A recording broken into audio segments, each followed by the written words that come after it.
So first of all, I would like to thank all of you for accepting our invitation. We are very pleased and honored to have you and to have the opportunity to discuss our work together. So before we start, I would like to remind you of the objectives of this roundtable.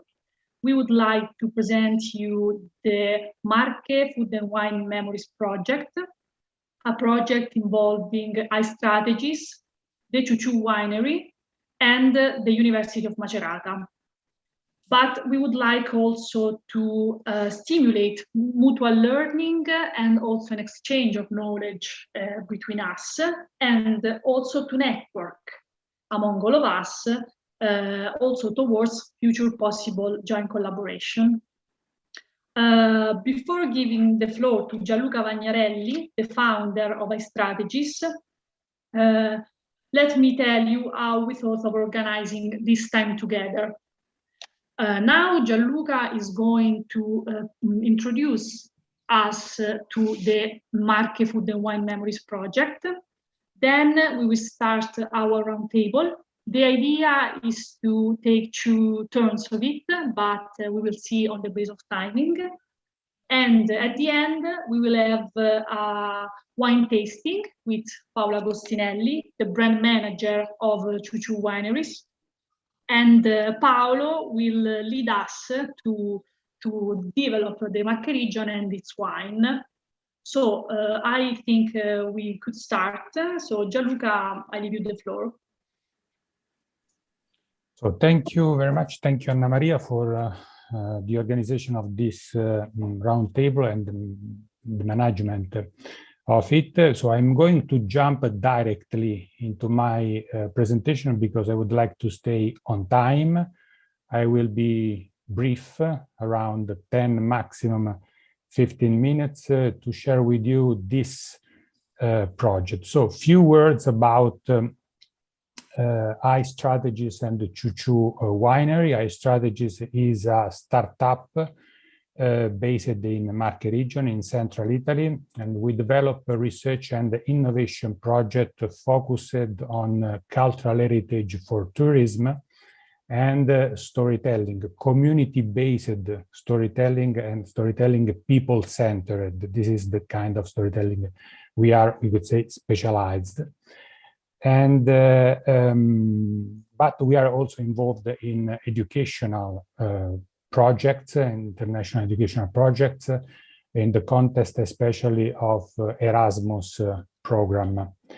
Regarding Ciuciù Winery, is one of the most important wine producer in central Italy, and it is a company, family business founded in 1970 by a sharecropper, so a peasant, a former peasant. I come back to this point, and I want just to underline that it is a company that always paid attention in sustainability and cultural heritage protection. So just this. So I have a few slides to share with you.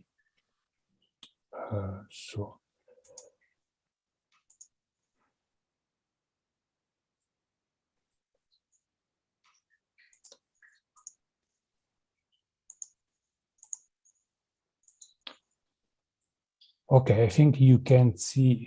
You can see my screen. So the title of the project is Marche Food and Wine Memories. So the context is, as I already mentioned, the Marche region. That is a central Italian region, the region in red that you can see in red. Historically, Marche region is a rural region. The motto chosen by our institution to promote Marche region abroad is Italy in one region. Why? Because they consider that in Marche there are some typical elements of the Italian culture.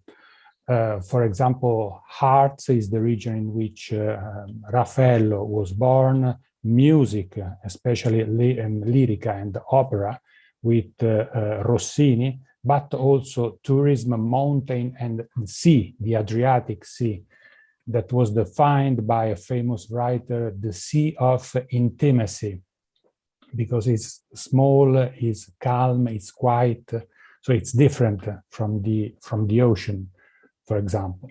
But Marche is historically a rural region, was defined the granary of the Pope state because we lived under the Pope state for centuries. So the rural identity, the rural history is very important to understand what Marche is nowadays.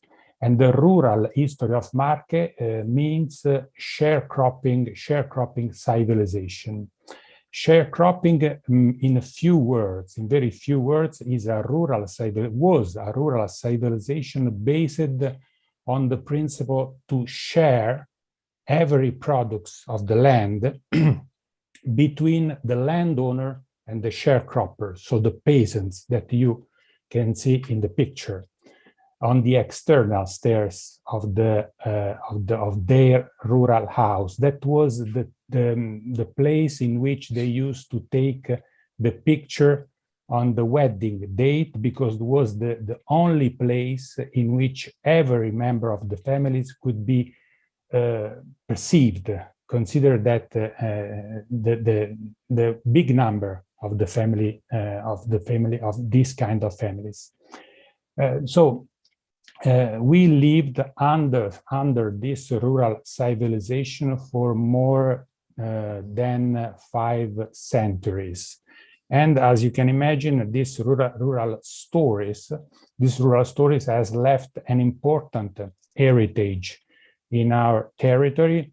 For example, a tangible heritage, hundreds of rural houses, the typical rural houses of sharecroppers, nowadays abandoned. The typical rural houses, because the majority of these rural houses had a rectangular form and were structured on 2 levels, the ground floor for animals and the first floor where the family lived, and the external stairs, like the house you can see in the picture. And this picture refers to a guided tour we organized 3 years ago with a group of foreign tourists. But another example is the typical landscape of Marche, that is a rural landscape in its majority, and it's a legacy of this rural civilization. And last but not least, the intangible heritage of this rural civilization, so folklore, but also rural rites that are nowadays transmitted in the context of training courses or cultural events, festivals, and so on. So our project focuses on this aspect of the rural history of Marche, so the intangible asset. Especially what kind of intangible asset? The oral memories of the last sharecroppers of the Marche region.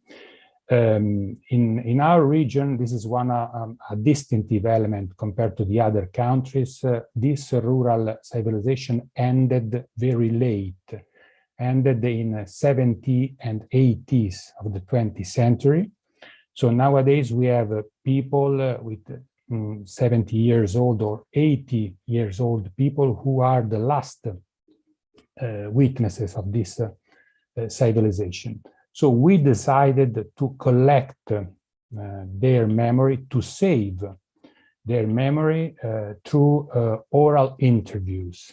Why? Because we consider that the food and wine habits of this rural civilization can represent an authentic, healthy, sustainable, and inclusive culinary model. Obviously, I do not have time to explain why we think so, but I'll give you more information during the roundtable if you want. Regarding the methodology, So we started, as I mentioned, through the narrative interview. So narrative interview is a research methodology to collect the oral, the life stories of the people with the former sharecroppers, like the two the women you can see in the pictures. Till now, we collected around 100 interviews in 17 different villages, especially in the south of Marche, for more than 130 hours of recordings.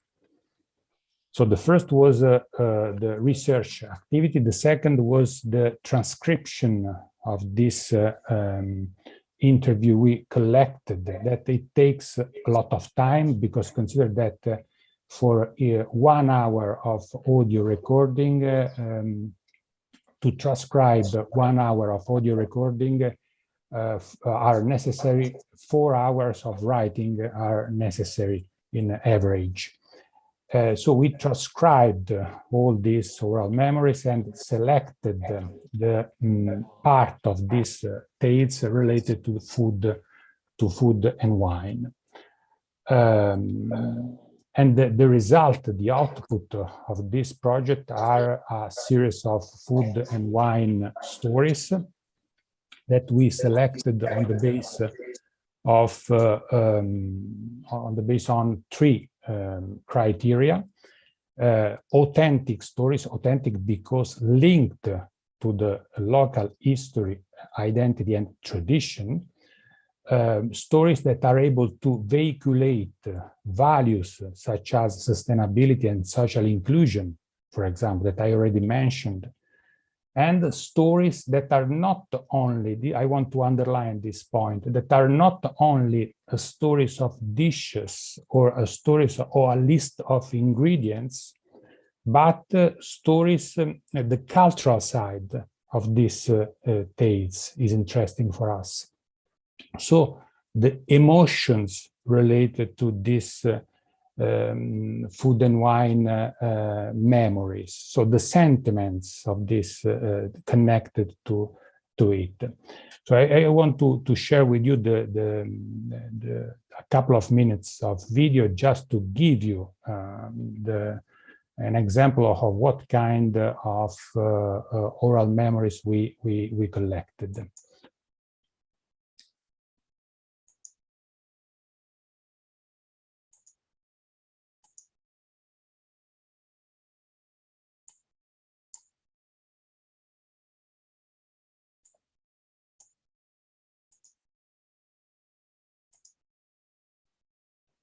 I don't know if you can hear the audio of the video. No, Gianluca. No, okay, I have to.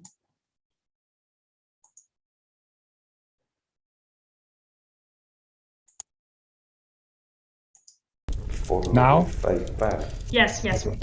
Si alzava presto mia madre, mia zia, tutto quanto, faceva la massa, ammassava, ogni 8 giorni si faceva il pane.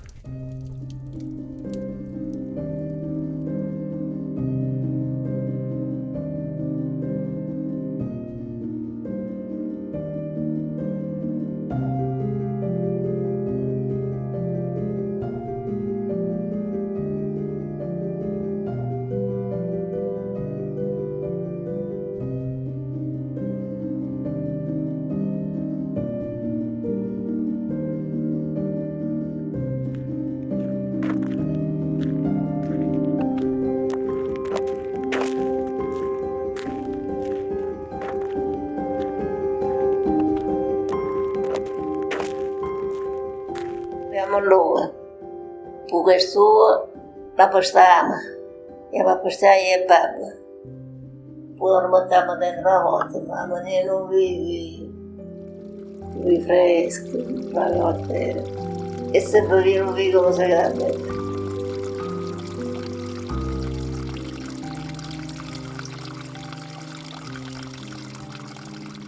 Poi si metteva la sera, si impastava più o meno come un pa. Si doveva arrezzare la notte, impastarla poi dopo la mattina si impastava, perché poi dopo c'era diverse lievitazioni. Serviva pure per quando era l'umeta, una fietta di quella per vederla. Per momenti adesso che uno lo capisce, preferisco più la vita di prima.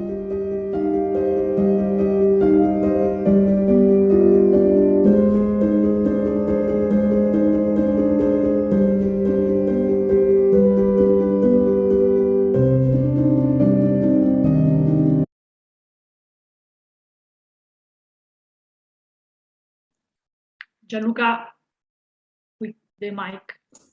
Yes, sorry. So this is an example of a video we produced, one of the 10 video we are working on to share the content of that I mentioned. I come back to the last two slides.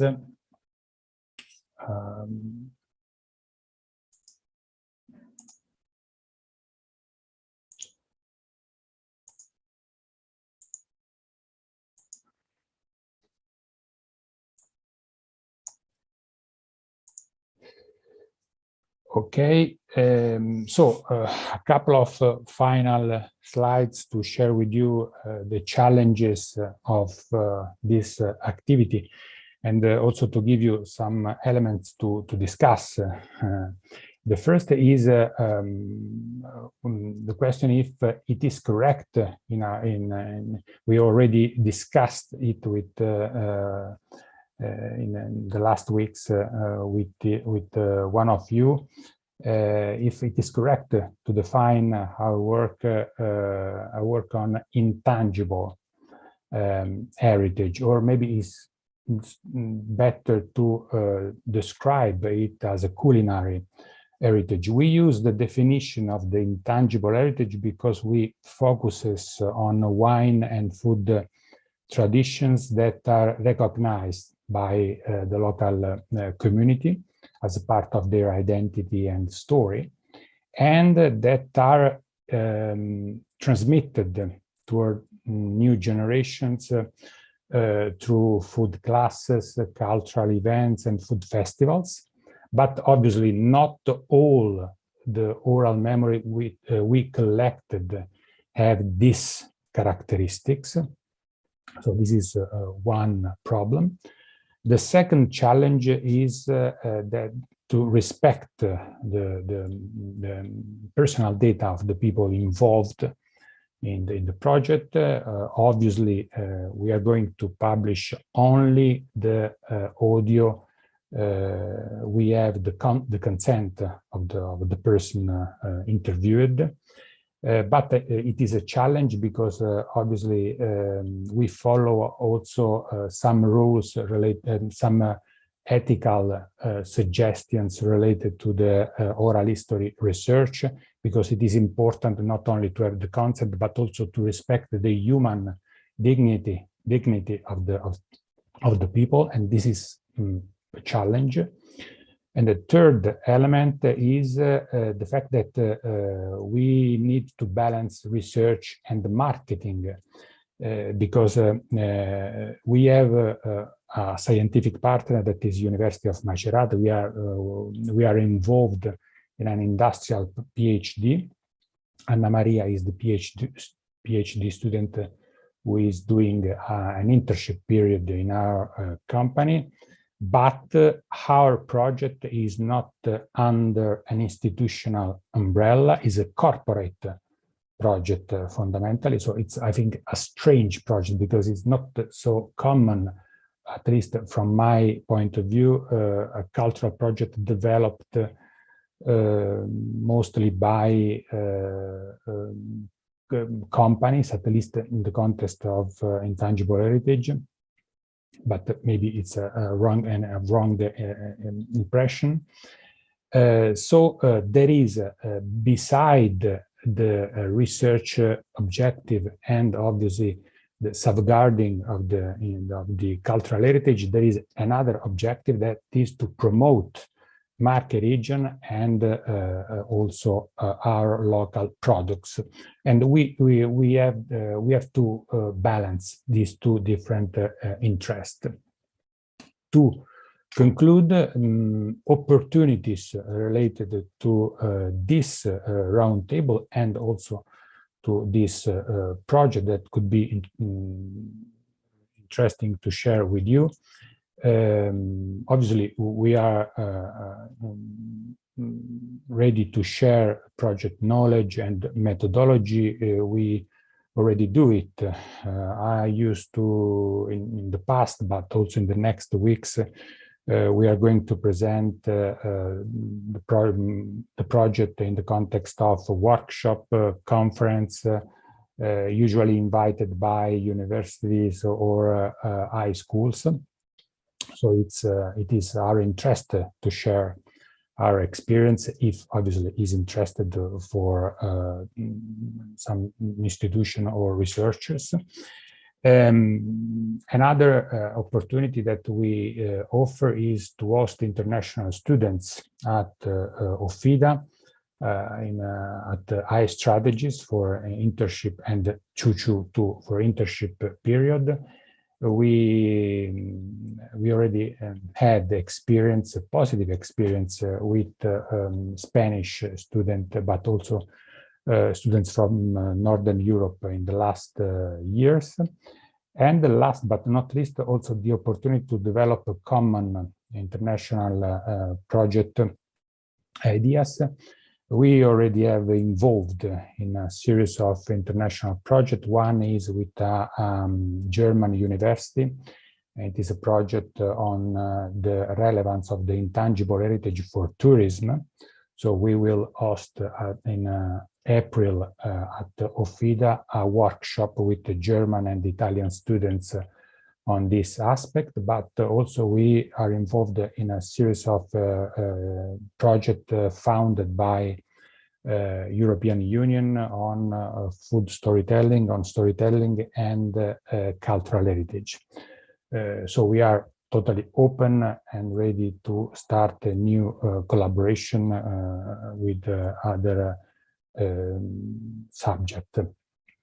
So this is all from my side, and I hope you found some interesting in the presentation and in the work we are implementing. Thank you for your attention. Thank you, Gianluca. Thank you for this rich presentation. Now, let's start the roundtable.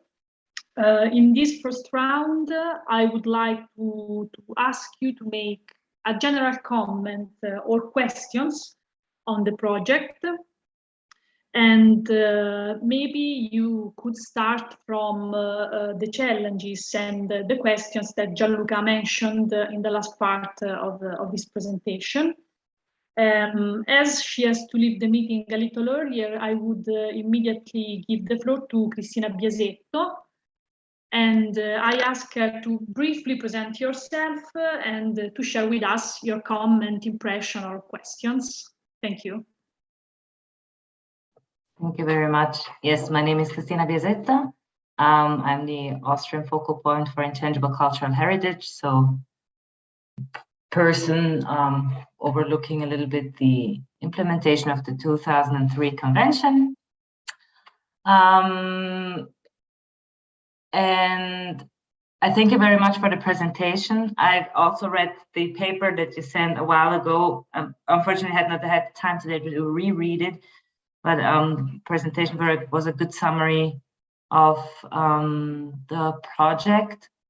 And I think it's very interesting. And it's projects like these or different actions taken that support greatly the safeguarding of intangible heritage. I think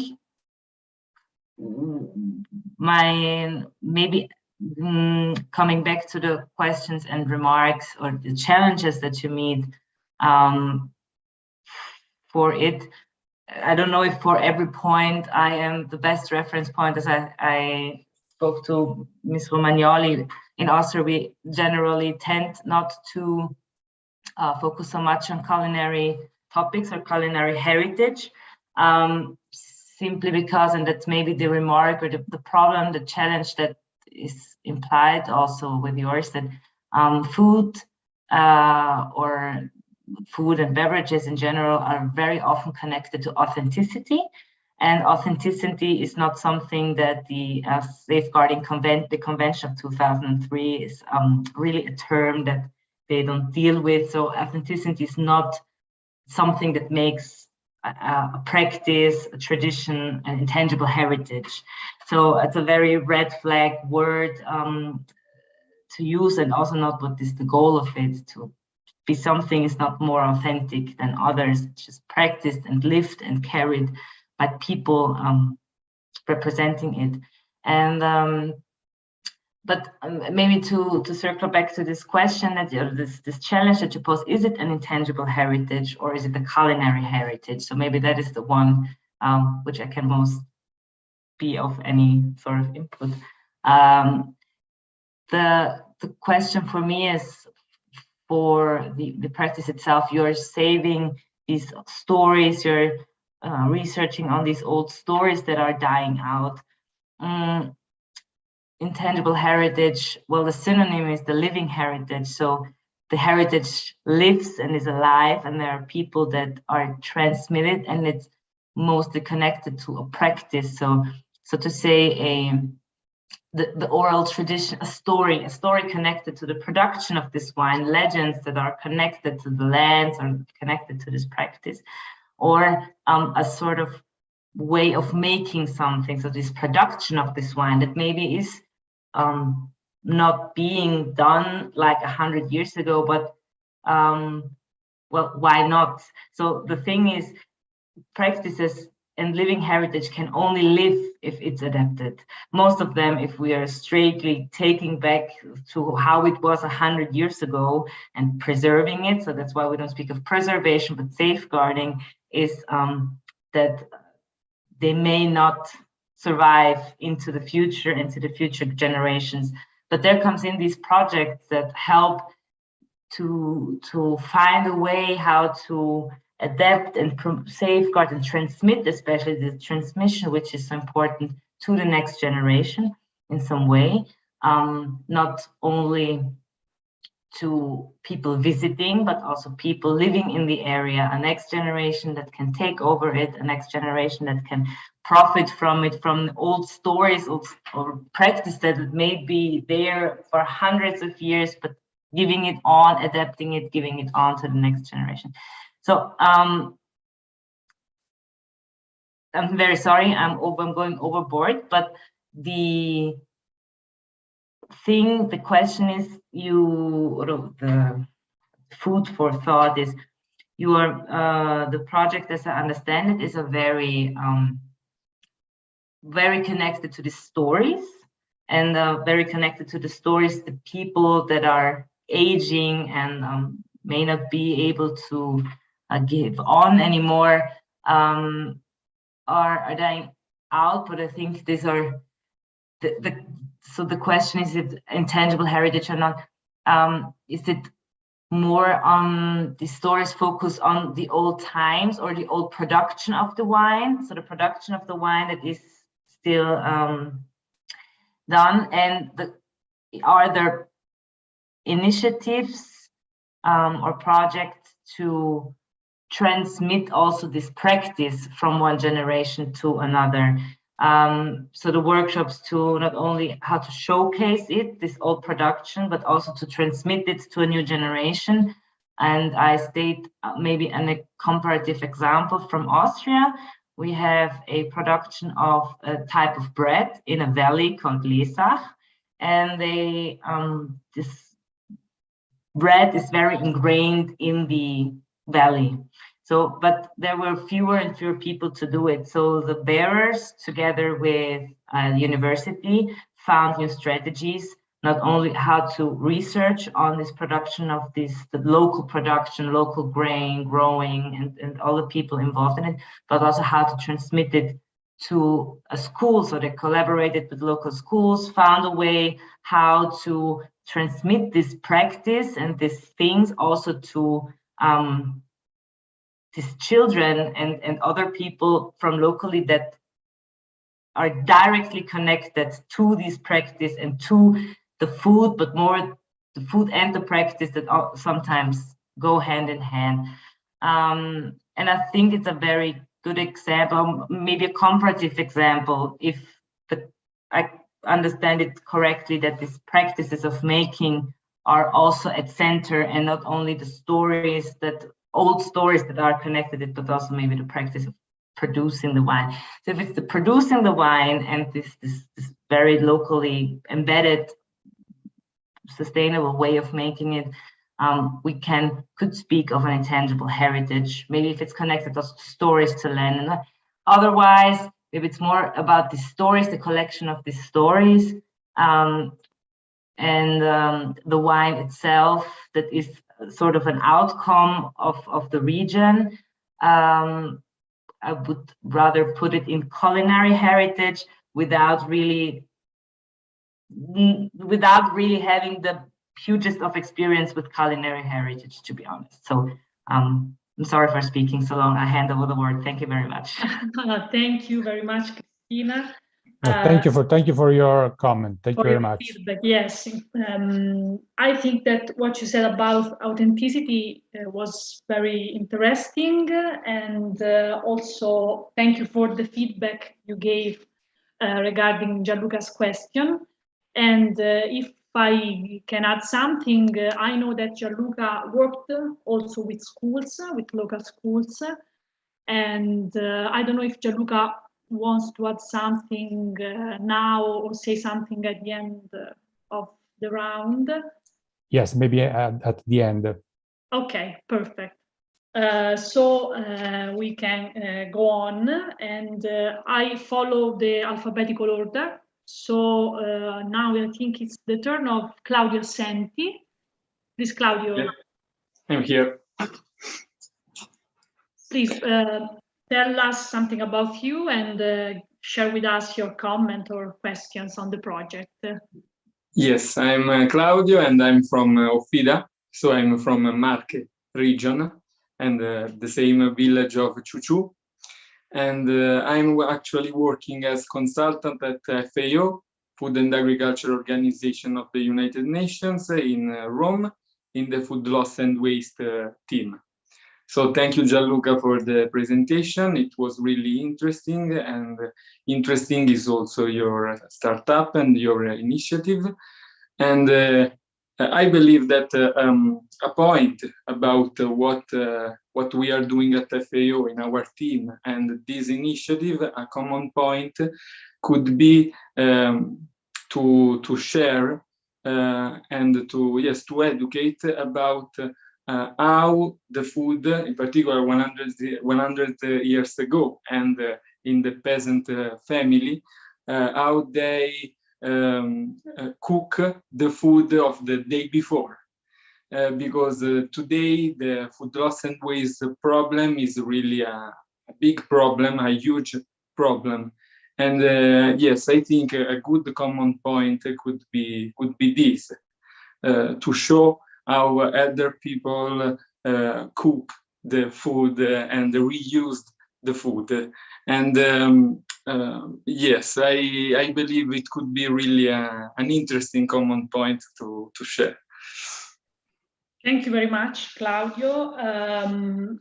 Your comment highlights an aspect very important of the project related to the sustainability. And we are a real wasteful society, so it's something on which we have to work a lot, definitely. And yes, also through educational program, no? To educate the new generation is very important. Exactly. On sustainability, yes.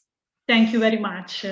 Now I hand over to Jane Connolly, and I ask her to briefly present herself and comment or ask anything about the project. Wonderful. Well, thank you. First of all, thank you for inviting me and having me here tonight. I've been impressed by the project from the first contact. I got sent the brochure, and the amount of time and energy that's gone into really respecting the project, the stories, and also the future of the project, right? What's going to happen with all of this information and these stories into the future. So I work as a food tourism consultant, so primarily focused more on the tourism side rather than research or heritage. So coming from my background in tourism, I would like to touch on the third challenge, which is research and marketing, right? So you've done all of this amazing work, and then what? What happens? What does it represent for the region? What's the future of it? How do you tie in the different sectors that can be involved? Beyond research, beyond stories, well, you have tourism, you have economic development, you have hotels, accommodations, you have visitor economy. So I think that it's important to focus as well on this next phase, right? What is next? What do you want? Looking into the future in 2 years, in 5 years, in 10 years, what does this work mean for the future of the region? Thank you very much for these questions. And because I agree with you that thinking about the impact of the project, it's really important. And I think Gianluca will answer at the end. So now I give the floor to Lily Martinet. Thank you. So first of all, I want to thank you for inviting me. And I'm a lawyer by training, and I've been working now for almost a year for an NGO who is called the Maison des Cultures du Monde. And part of this NGO is the French Center for Intangible Cultural Heritage. And so I'm responsible for this center, and I have been working in the field of intangible cultural heritage for quite a while now. And I was thinking that I would at first address the first point, which is whether it's intangible cultural heritage or culinary heritage. And so what Christina said was completely right and correct. There's this idea with intangible cultural heritage that you're dealing with living heritage, that it is a continued practice which is still alive, still transmitted. So there's the possibility to revitalize certain practices. So if a practice has died, you can resuscitate it, revive it. And so this is a possibility. The work that you're currently doing is mainly collecting, documenting information, data on practices that are threatened with disappearance, if I've understood well. In the document that you sent, I saw that there was a part where you wanted to organize events where you could recreate old recipes, but that this was not possible due to the pandemic, that you had to cancel. But these type of events where you would pass on the know-how, the knowledge, the recipes would actually be a transmission of intangible cultural heritage.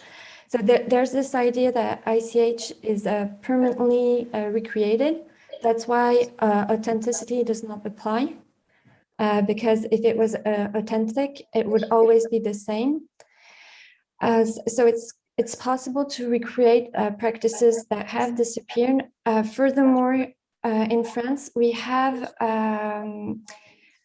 some foodways that are part of intangible cultural heritage. So France has inscribed, for instance, the French gastronomic meal at UNESCO.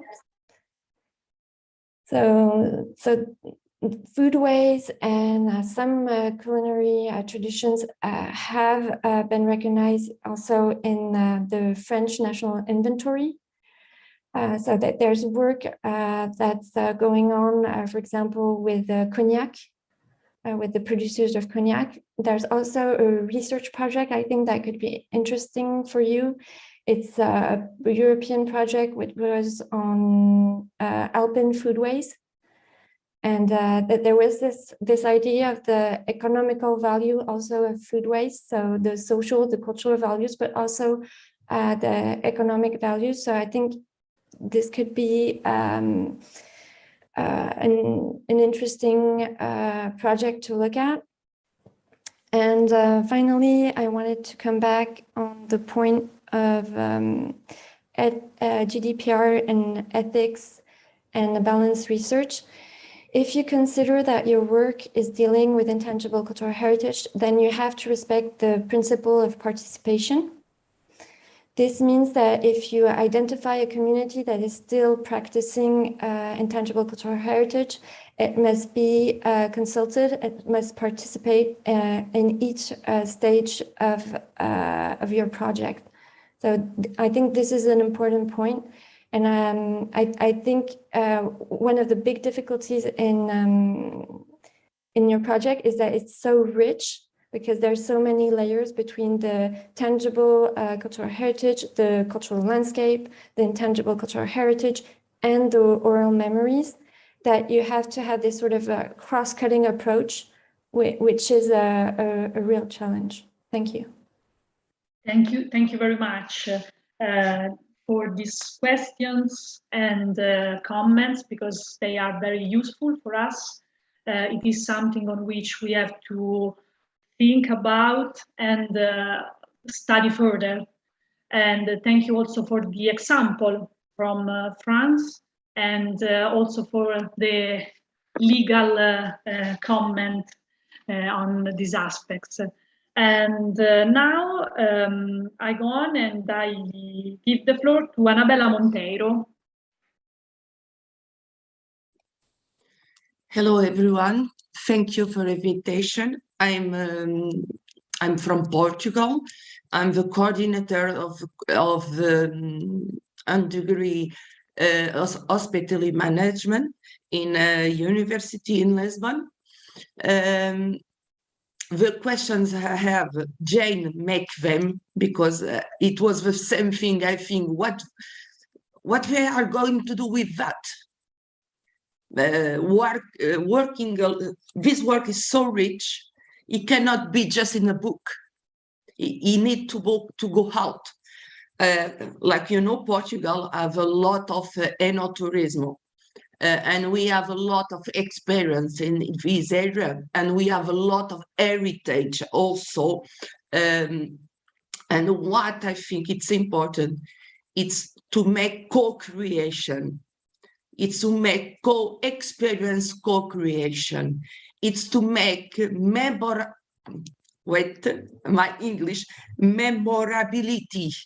I think I said, well, we have to give memories to people and to take the memory from people's. But just in paper is not enough. You need to go, like say Lily, if you have a village where you can do that, you can do their project very interesting, like slow travels. The slow travels, it's a new kind of travel where the tourists want to live the life of the community, and you want to co-create it. I think if you go, yeah, I'm sure you have already think about all I'm talking about. I'm sure of that, because I think the questions you have, for me, the most important is one you don't have, is what I are going to do with this. I think it's your questions, because you have all the material, the outcomes. Now you need to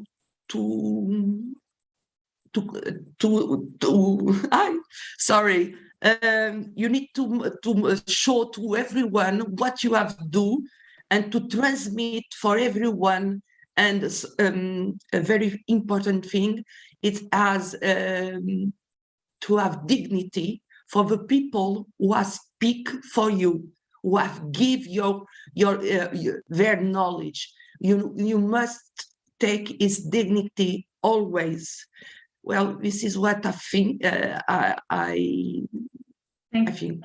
Thank you very much. Thank you very much. And the fact that this presentation made both you and Jane ask the same question is interesting. It means it's something on which we have to discuss.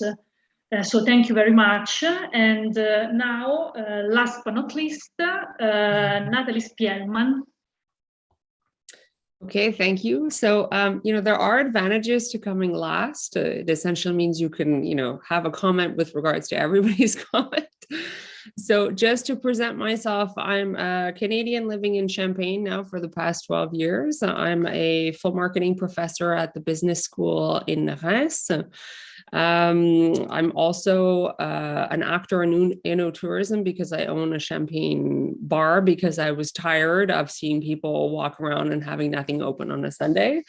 And this, I'm going to jump right in. This speaks exactly to the topic that Jane was talking about, which is, what is the impact? And we saw that in Champagne in 2015, well, after 2015. Because in 2015 is when we were granted the UNESCO recognition. But what happened was that the territory was absolutely not prepared for the influx of tourism that it created. We didn't have enough hotels. So structurally, there wasn't enough hotels. There wasn't enough of a variety of offer, for example, because, when you're talking about Champagne, you're necessarily talking about maybe, a price point that's a little bit higher. And so, we were getting tourists who had expectations that were palace level, let's say. There was also not enough touristic offer, and that structurally, again, I think Lily can speak to it more. Loi et Vin in France makes it such that it's very hard to advertise alcohol. You can't. But even in terms of law, like what you needed in terms of licenses to be able to serve alcohol makes it also quite complicated.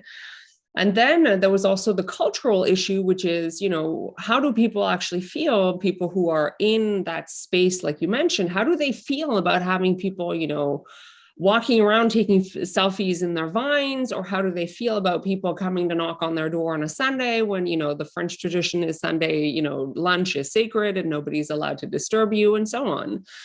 So, and then, there's the economic aspect, which is Champagne is very susceptible to economic changes and crises. And so, torn between, well, now I have to sell my product because, we're in a crisis, let's say, but I don't necessarily have the, tourists. I don't maybe even speak English, for example, which, statistics show, for example, that in France, only 30% of people speak, English that allows them to get by in conversation.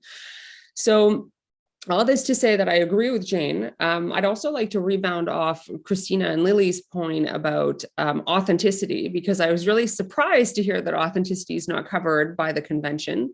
Because, and Lily, pointed out that in the definition, if it was authentic, it would always be the same. So I'm going to put something out there. Theoretically, from the academic literature, we actually have multiple definitions of authenticity. And one of them is indexical authenticity.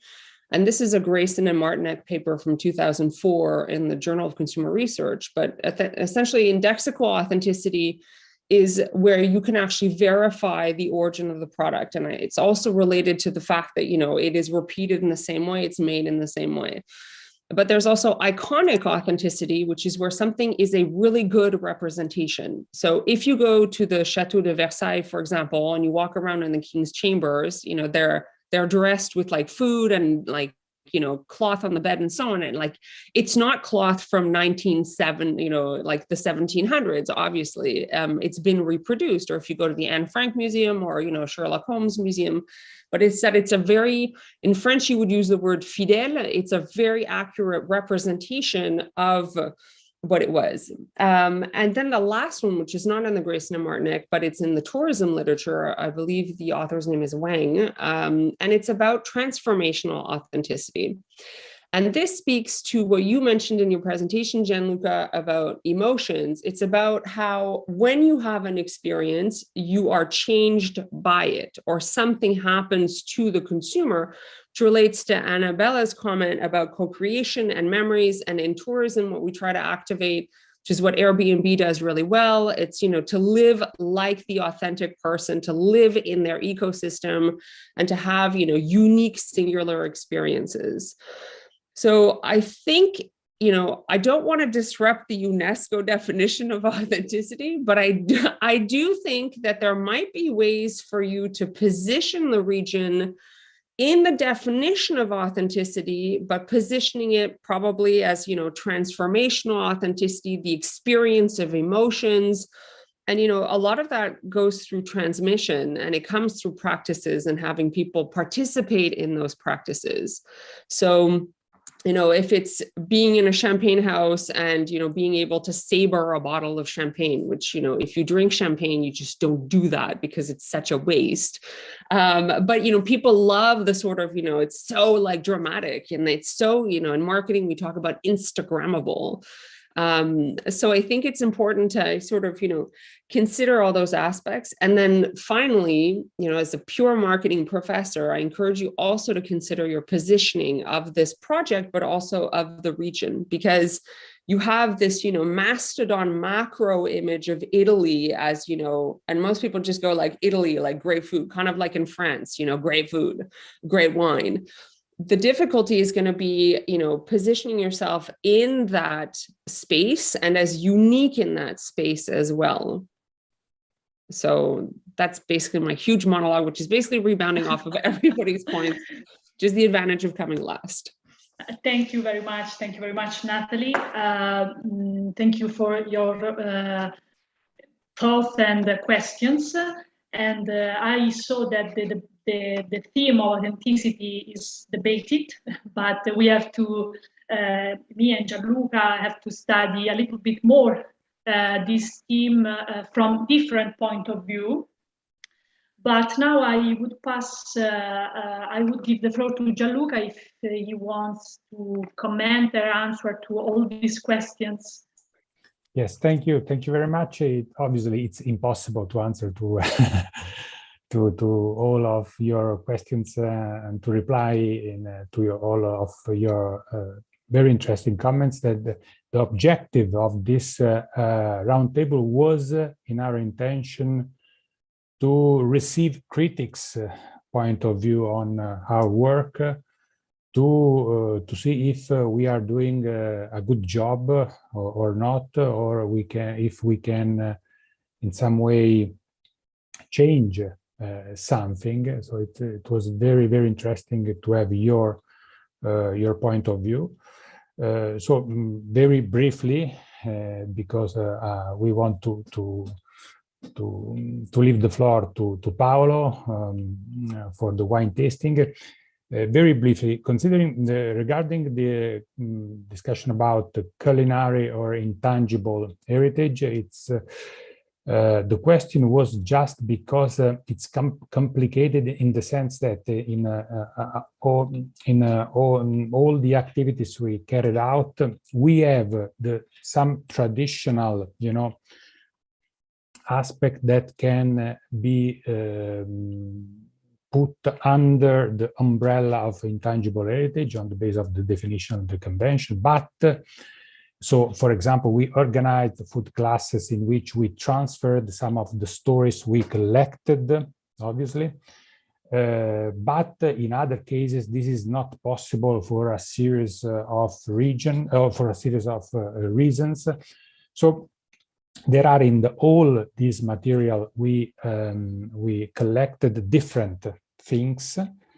Another problem we could say is that some materials that is very good in terms of sharing contents and communication is not so easy to share from the point of view, of food classes or other kind of practices that you can transmit to the young generation.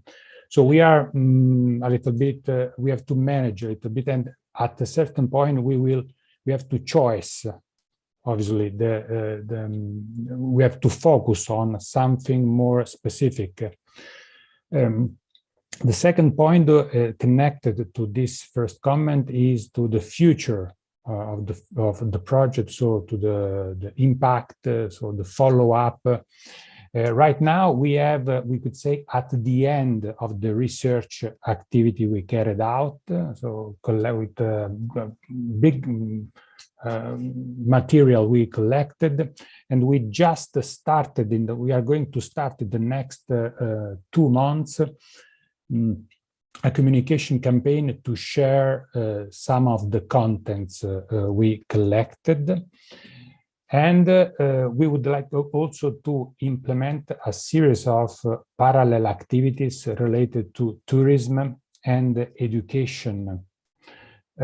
Tourism with, for example, tourist pack in collaboration with local communities, focused on the work we have done, involving other subjects, so not corporate subject such as Chuchu and strategies, but other subjects such as municipality and local stakeholders directly or indirectly related to tourism. So this is an objective. Another objective is to implement the educational activity that we already develop with the students. For example, last year we organized a very interesting workshop in a local hotel management school to share our knowledge related to how to collect oral memory using narrative interview. Students, they develop themselves a project for collecting memory, so it was a very good experience in terms of transferring our knowledge. But we have to work hard on this to follow up our project, our contents. Another challenge is obviously I am involved in other kind of project connected to the cultural heritage, in which there are only institutional, municipality or public or not profit subjects. Okay, so in this case is easy to involve other stakeholders. In the case in our case, in which corporates, so companies are running a cultural heritage project, is a little bit complicated, because from corporate point of view, there is a risk that you will share some sensitive content. So this is a problem because obviously this is a kind of limit in the to enlarge the network and the project to the territory. But I think there is a possibility to also to balance these two different interests. That's all. I don't know if I didn't mention some other aspect that you mentioned. That just this. Okay, thank you, Gianluca. And we have a lot to work on. And now, unfortunately, we are a bit late, so we don't have time for the second roundtable, for the second round of this table. And but I hope we will have the opportunity to discuss and to know more about your works. Now we should move on to the more sensory part and final part of this roundtable.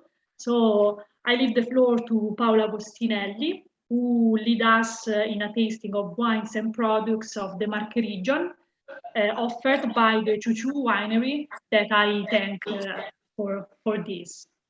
Please, Paolo. Thank you very much, Annamaria. It's a big honor and a very big pleasure for me to be here with such an amazing panel of people and speakers. And